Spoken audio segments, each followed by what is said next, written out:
YCP శాసనసభ్యులకి ఇచ్చినా కూడా ఏ ఒక్క నాయకుడు కూడా నిన్ను ప్రశ్నించలా, ఏ ఒక్క కార్యకర్త కూడా నిన్ను ప్రశ్నించలా. ఎందుకంటే పార్లమెంటు సభ్యుడిగా నీకున్న అధికారాన్ని నువ్వు విచ్చలవిడిగా నువ్వు ఏ రంగులు వేసుకున్నా, ఏ రంగు మార్చినా, ఏ తిట్లు తిట్టినా, ఏ మాట మాట్లాడినా, ఎంత అహంకారంగా మాట్లాడినా ఎవడు కూడా నోరు తెరవాలా.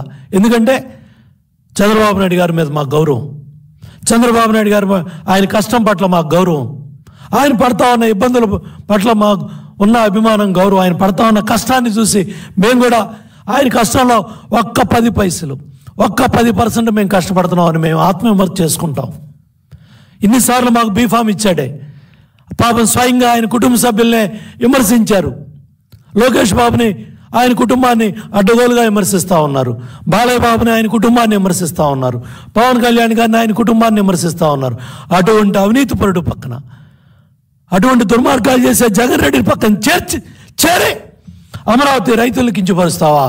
అమరావతి ప్రజా రాజధాని అవదంటావా? నువ్వేదో పెద్ద విజయవాడని నువ్వేదో ఓడపొడిసినట్టు ఏందా నువ్వు విజయవాడ చేసింది? ఏది నువ్వు పార్లమెంట్ సభ్యుడిగా నువ్వు విజయవాడ చేసింది? నువ్వు నీ అహంకారం ఏంటి?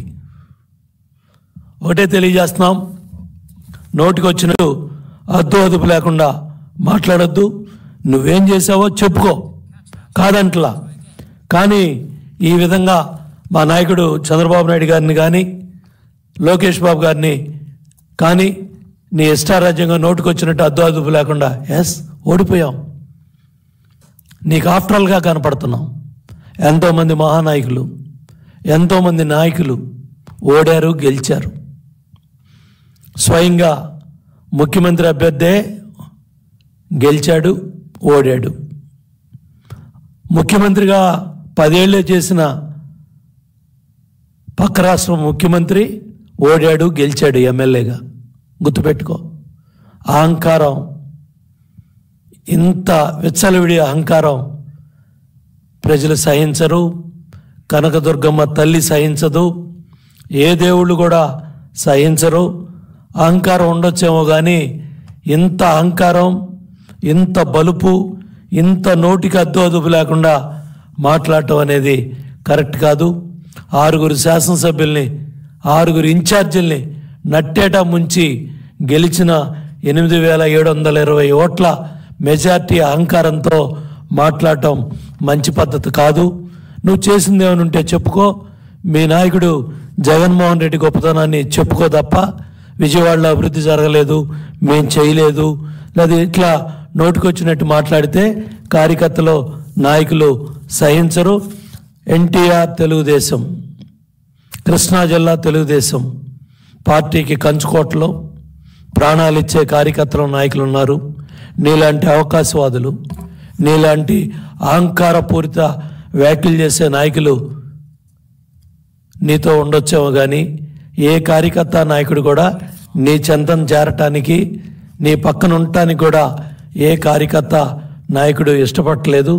చాలా అహంకారంగా పార్టీ అంతా ఖాళీ అయిపోయింది, అంతా నీ ఒడ్డు పొడుపు చూసి నీ పక్కన వచ్చారని అహంకారంగా మాట్లాడొద్దు. కేసినేని నాని, రాజకీయాలు శాశ్వతం కాదు.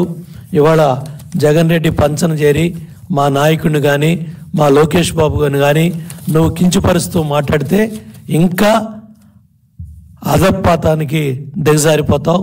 రాజకీయాల్లో విలువలు ఉండాలి, ఉన్నత విలువలు ఉండాలి. గెలవచ్చు, బతకొచ్చు, చావచ్చు, ఎవరైనా సరే, ఎవరు శాస్త్రం కాదు. కానీ ఈ దిగజారుడు రాజకీయాలు విజయవాడ పార్లమెంటు ప్రజలు సహించరు, కృష్ణా జిల్లా ప్రజలు సహించరు. నీ చేతనైంది నువ్వు చేసింది చెప్పుకో, జగన్ రెడ్డి గొప్పతనం చెప్పుకో, అంతే తప్ప మా నాయకుడిని కానీ మా లోకేష్ బాబుని కానీ మా చంద్రబాబు గారిని కానీ మా నాయకుల్ని కించపరుస్తూ మాట్లాడితే కార్యకర్తలు, నాయకులు, ప్రజలు సహించరని తెలియజేస్తున్నాను.